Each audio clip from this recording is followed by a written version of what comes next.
Hi, welcome in the next video on our channel.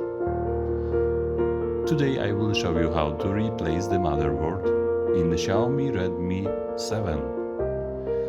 If you have any question, please write below in comments. Don't forget to subscribe our channel.